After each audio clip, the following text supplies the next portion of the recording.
Media உங்கள் கனவா? படிக்கும் அனைவருக்கும் internship, placement assistance. Pandey school of journalism short term கோர்ஸில் உடனே சேர 7338824242. இனிமே கண்ணை மூடிட்டு கடலை எண்ணெய் வாங்கலாம். ஏன்னா மந்த்ரா கடலை எண்ணெய் இதயத்தின் தயாரிப்பு.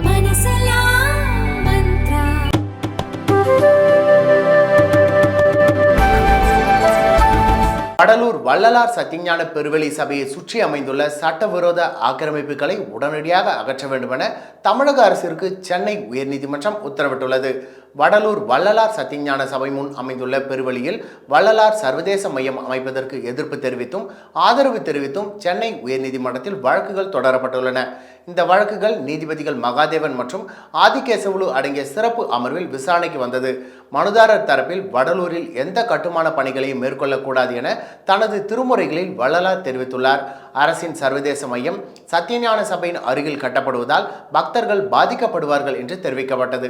அரசு தரப்பில் சத்தியஞான சபைக்கு அருகில் சர்வதேச மையம் அமைப்பதால் எந்த பாதிப்பும் ஏற்படாத பொழுது ஏன் எதிர்ப்பு தெரிவிக்கப்படுகிறது?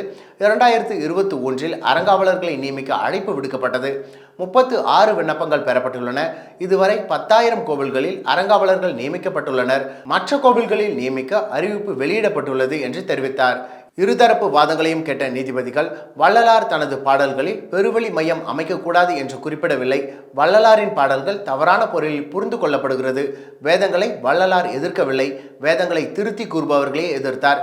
எனவே தவறான பொருளை பரப்பி வள்ளலாரின் புகழை கெடுக்க வேண்டாம். அரசு அமைக்கும் மையத்தால் சத்தியஞான சபைக்கு எந்த பாதிப்பும் இல்லை.